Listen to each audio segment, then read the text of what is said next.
नमस्कार, स्वागत है आपका रोशन रोमिंग के एंसेंट इंडिया प्राचीन भारत के एपिसोड में। आज हम हैं गौतम बुद्ध स्तूप स्थित, जो कि लौरिया नंदनगढ़ पश्चिम चंपारण बेतिया में स्थित है। और यह स्तूप बहुत चीज़ों को लेकर बहुत सारे महत्वपूर्ण है। इसका इतिहास भी मौर्य कालीन के समय का है, लगभग आज से 2500 साल पुराना है। तो जानते हैं जगह के बारे में विस्तार से शुरू करते हैं। जो विशाल बौद्ध स्तूप सामने में देख रहे होंगे, ये वही बौद्ध स्तूप है जिसका निर्माण आज से 2500 ईसा पूर्व, माफी चाहूँगा 2500 वर्ष से, यानी कि 500 से 250 ईसा पूर्व में इसका निर्माण किया गया था। और जिसका निर्माण बताया जाता है कि जब गौतम बुद्ध का महापरिनिर्वाण हुआ था, देहांत हुआ था, देह त्याग हुआ था, जो कुशीनगर, जो कि उत्तर प्रदेश में है, जब उनके महापरिनिर्वाण मरणोपरांत जब उनकी अस्थियों को, जो उनकी राख थे, जब उनके देहांत के बाद जो उनका क्रियाक्रम किया गया था, तो उस राख को 8 भागों में विभाजित किया गया था, जो कि अलग अलग शासन उनके समकालीन रहे थे। शासन जो सम्राट रहे होंगे, जैसे अजातशत्रु थे मगध के सम्राट, वैशाली के लिच्छवी रहे, कुशीनगर रहे के शासक रहे होंगे, मल्हार रहे होंगे। जहाँ उनका जन्म हुआ था, जन्मभूमि थी लुम्बिनी कपिलवस्तु नेपाल में, वहाँ के राजाओं को दिया गया था। और उसके बाद जो राख अवशेष बच गए थे, उन्हीं अवशेषों में से उनकी राख को यहाँ पर लाकर उन्हीं के राख से इस स्तूप का निर्माण किया गया था, उनके अस्थियों को उनके सम्मान देने के लिए, दिखाने के लिए कि। और यही ये स्तूप का जो आर्किटेक्चर आप देखते होंगे ना, ये आर्किटेक्चर ठीक वैसा ही है जो कि पूरी चंपारण मोतिहारी में जो आप देखते हैं केसरिया बौद्ध स्तूप, और उसी स्ट्रक्चर पर बेस्ड जो आप देखते होंगे कि जो इंडोनेशिया बोरोबुदुर में एक स्तूप है, उसी आपको सेम आर्किटेक्चर, सेम कला का ये दिखेगा। अगर बात की जाए कि इसका वर्णन कहाँ से मिलता है, इस बौद्ध स्तूप का जो वर्णन है वो कहाँ से मिलता है कि इसका यहाँ पर स्तूप रहा होगा, तो ऐसा माना जाता है कि जो हुइनसांग थे, जो कि चाइनीज यात्री थे, जो कि हर्षवर्धन के शासनकाल में भारत आए थे, तो उन्हीं किताबों से इसका वर्णन मिलता है।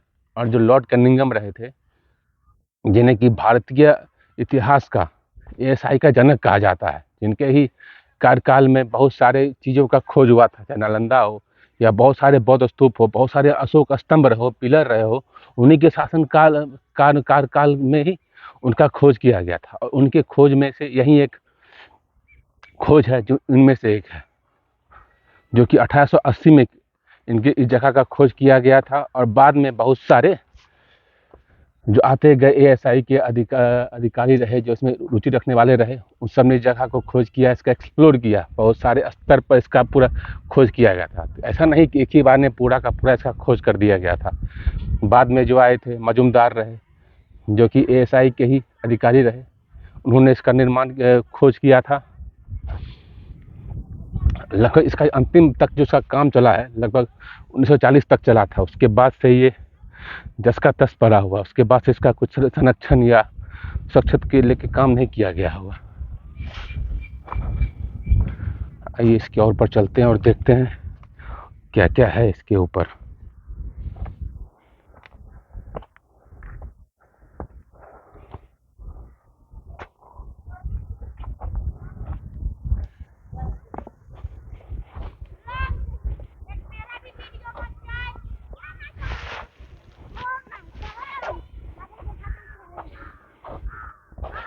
ये देख रहे होंगे लगभग, ये अगर बात की जाए 1 2 3 4 या 5 मंजिला के बेस तक इसका बनाया गया, इसका निर्माण किया गया होगा, जो कि लगभग 250 ईसा पूर्व के आसपास इसका बना जाता है।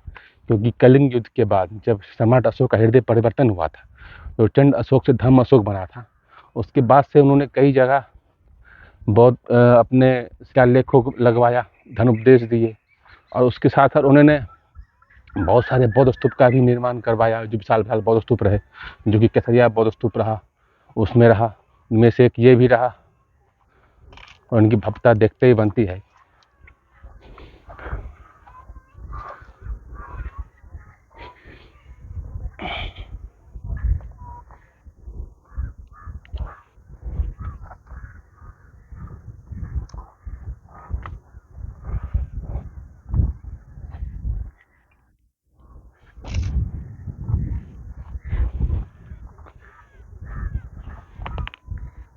आसपास तो सौंदर्यकरण हो रहा है, लेकिन जिसकी जो मुख्य आवश्यकता है वो है कि इस स्तूप का संरक्षण करना बहुत ही आवश्यक हो गया है। क्योंकि समय के साथ देख रहे हैं ये टूट रहा है, ढह रहा है, जिसकी जो मुख्य जिसकी जो अवशेष थे, जो उसका वैभव था, समय का टूटता और ढहता हुआ दिख रहा है।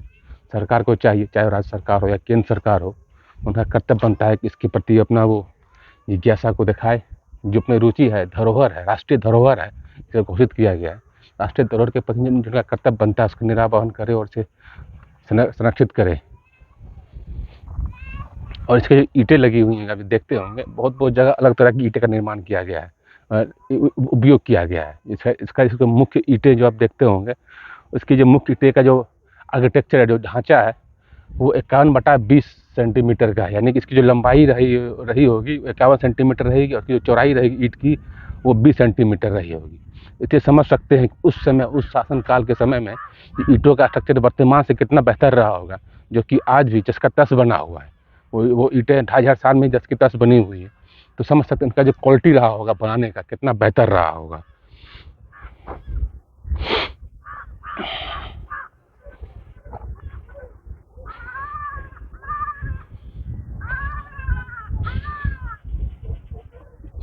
और कहीं ना कहीं आपको ये दिखता होगा कि इसका जो निर्माण का जो आर्किटेक्चर है, वो आपको विक्रमशिला विश्वविद्यालय की याद आता होगा, जो आपने मेरे वीडियो में देखा होगा। तो कहीं ना कहीं सेम आर्किटेक्चर जो वास्तुकला रही है, वो उसी पर निर्भर है। जैसे उसमें 3 मंजिला था, इसमें भी लगभग 1 या 2 3 4 मंजिला है। एक ये हो गया, एक जिससे मैं खड़ा हूँ, और एक ये, और उसके ऊपर एक ये।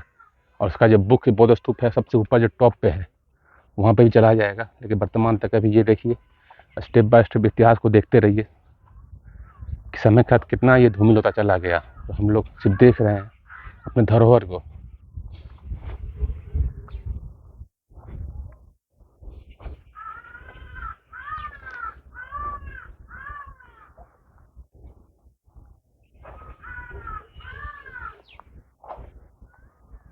इसका सरकार का मानना है कि ये लगभग 200 मीटर के क्षेत्र में, 200 मीटर जो बाउंड्री है उसके संरक्षित कर दिया गया है। और वहाँ से अगर बात की जाए इसके भूतल से, जो इसकी जो टॉप की जो हाइट है, वो लगभग 25 मीटर की हाइट है। और इसके सरकमफ्रेंस की बात की जाए, जैसे इसका जो भूतल है, वहाँ से इसके सरकमफ्रेंस की बात की, जो इसका डायमीटर रहा होगा, जो डायमीटर है वो 460 मीटर का है। तो इससे अनुमान लगा सकते हैं कि इसका जो क्षेत्र, जो विस्तार है, भव्यता को देख इसका उदाहरण बनता है कितना भव्य बनाया गया होगा। इस पर हो सके समय लेप भी लगाए गए होंगे, लेकिन समय हर मिट्टी के ऊपर रहा होगा, ढह गया होगा, टूट गया होगा। देखिए वास्तविक रूप रहा होगा या कुछ और रहा होगा, लेकिन समय खाद के लिए इसकी ईंटें, जो ईंटें हैं वो वहीं दिख रही है। इसके ऊपर हो सकता है सीमेंट या प्लास्टर जैसे कुछ चूना पत्थर या इसका लेप भी लगाया गया होगा, लेकिन नहीं है, टूट चुका है या ढह चुका है समय के साथ, क्योंकि 2500 वर्ष हो चुके हैं। अनुमान लगाना मुश्किल है कि इसका जो वास्तविक रूप रहा होगा वो कैसा होगा। आवश्यकता है इस पर काम करने की, इसका संरक्षण करने की। और इसके टॉप पे जाने का रास्ता देखा जाए कि कहाँ पर है।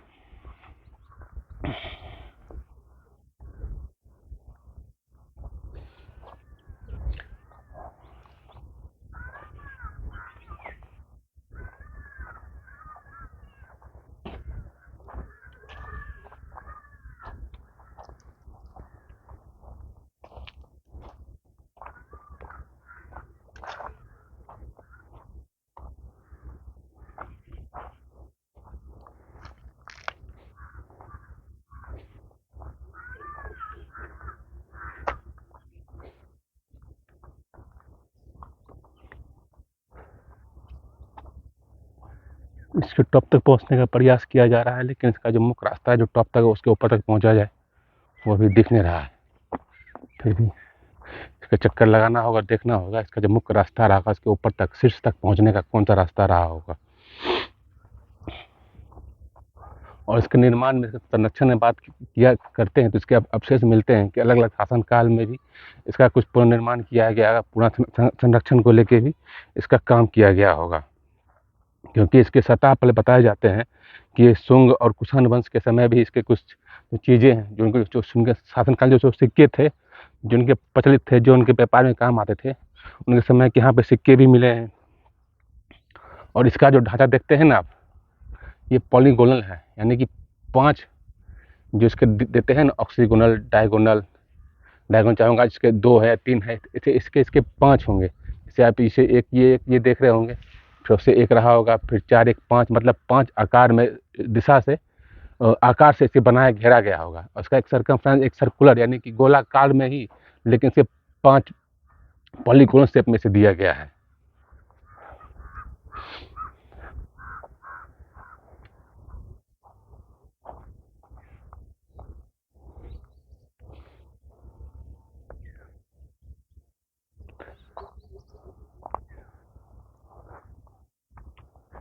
इसके ऊपर चढ़ने का रास्ता तो नहीं मिल रहा है, ताकि इसके ऊपर जा सकेंगे। इसका जो मुख्य है, जो मेन है, वहाँ पे जाने का प्रयास है कि इसके ऊपर जाए कैसे जाए।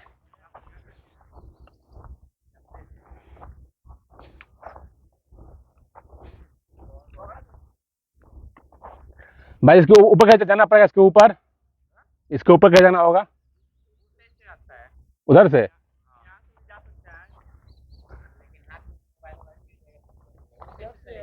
उधर से है? अच्छा,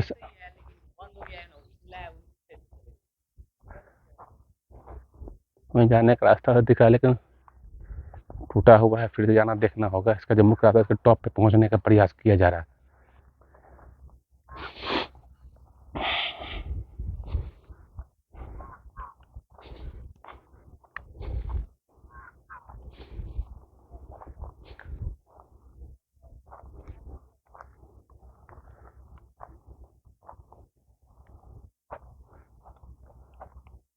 और इसके हो सकता है कि जो अब जो जमीन जो टूटे फूटे देख रहे हैं, तो इसे मानना है कि इसके नीचे भी लगभग 10 से 20 फीट तक नीचे इसका जो वास्तविक जो स्तूप है और मिलने की संभावनाएं हैं।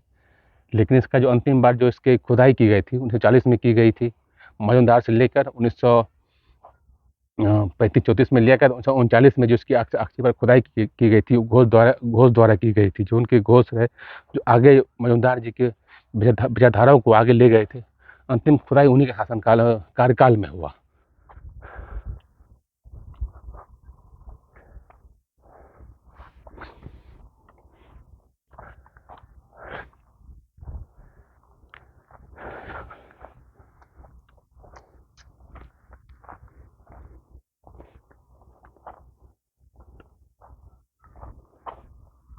देखिए रास्ता कहाँ पर है, पर पहुंचने का रास्ता, और प्रयास कर सकते हैं ऊपर जाने का।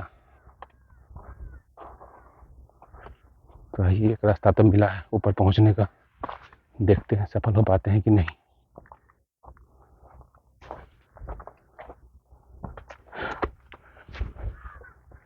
ये रहा भाई लोग, इसकी एक और ऊपर तक पहुंच गए हैं, जो इसका तीसरा तल है। यानी कि संभावनाएं है कि इसमें 5 तल है, जो आगे दिख रहा होगा, क्योंकि ये वो रहा प्रथम वाला, फिर ये दूसरा, और तीसरा में जहाँ मैं हूँ, इसके ऊपर एक और हो सकता है चौथा। यानी कि इसके ऊपर 4 या 5, 6 रहे होंगे। ये 5 मंजिला होने की संभावनाएं हैं। समय का टूटा जा रहा है, इसके और पर देखा जाएगा कि और कितना भव्य रहा होगा। इसके टॉप तक पहुंचने का प्रयास किया जाएगा, हर संभव प्रयास। तो आइए और चलते हैं, देखते हैं और कितना ऊपर चला जा सकता है। ये देख रहे हैं, लग रहा है कि रास्ता है ऊपर से टॉप तक पहुंचने का, लेकिन रास्ता तक पहुंचना भी होगा। कोई न कोई स्रोत होगा जो कि दिख रहा है सामने में। एक स्रोत तो मिला है भाई लोग ऊपर पहुंचने का। देखा जाए जिसका मुख्य रास्ता हो रहा होगा पहुंचने का।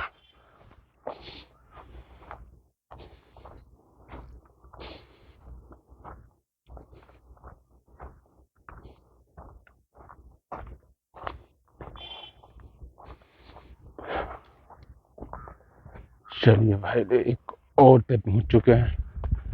इसके टॉप तक पहुंचने का प्रयास सफल होता दिखाई दे रहा है।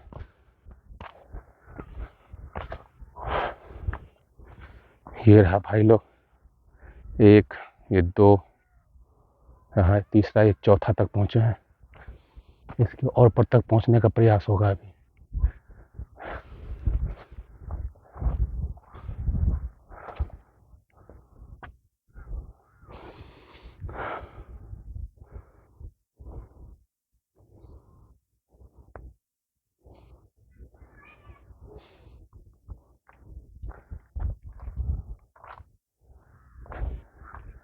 संभवतः है कि रास्ता मिलने की संभावनाएं और हैं ऊपर जाने की, और ऊपर चला जाए और देखा जाए। जो देख रहे हैं आसपास टूटा फूटा सा है भाई, जंगल झाड़ है। सरकार को चाहिए कि इस पर काम किया जाए। ये इतिहास नहीं, हमारा धरोहर है, हमारा गौरव है, हमारा वैभव है, जो हमारा सुख समृद्धि, हमारी शक्ति को दर्शाता है, जिसका निर्माण सम्राट अशोक ने करवाया हो। इसकी भव्यता समझ सकते हैं। जंगल झाड़ है तो संभावना है कि कुछ सांप वगैरह भी हो सकते हैं, तो संभाल के चलना होगा। देख रहे हैं पूरा जंगल झाड़ बना हुआ है।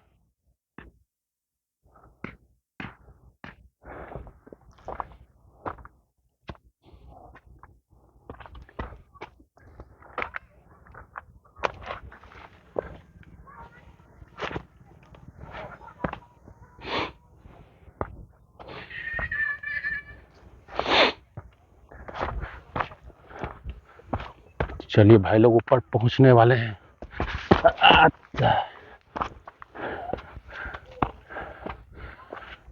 बिना कुछ किए जय जयकार नहीं होती, और मेहनत करने वालों की कभी हार नहीं होती। तो भाई लोग आप देख सकते हैं, इसके टॉप तक पहुंच चुका हूं। जिसका शीर्ष है, जिसका स्तूप का शीर्ष है, वहां तक पहुंच चुका हूं।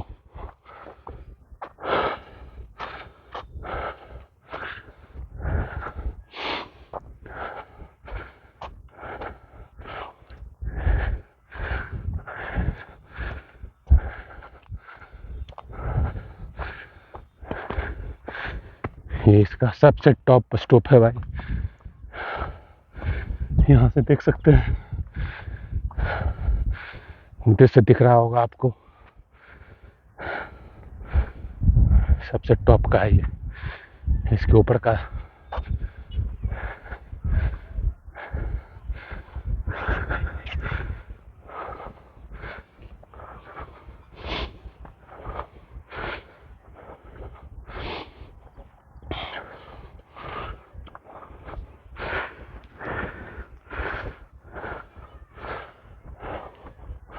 इधर से चलना होगा, क्योंकि होता है कि ढलान हो या ऐसा कुछ हो।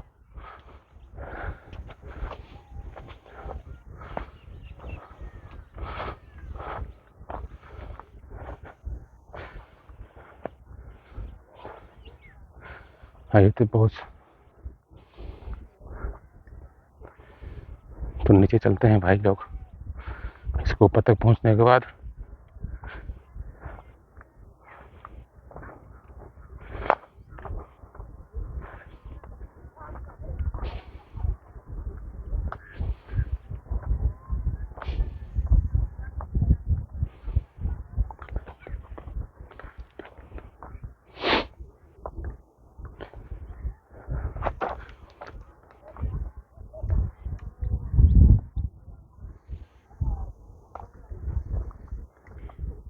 तो आपको हमारा ये वीडियो कैसा लगा कमेंट में जरूर बताइए। अगर वीडियो अच्छा लग रहा है, चैनल को सब्सक्राइब करिए, लाइक करिए, शेयर करिए, और बुद्ध की नीतियों को, महावीर की नीतियों को, अशोक की धम्म नीतियों को पूरे विश्व भर में फैलाइए।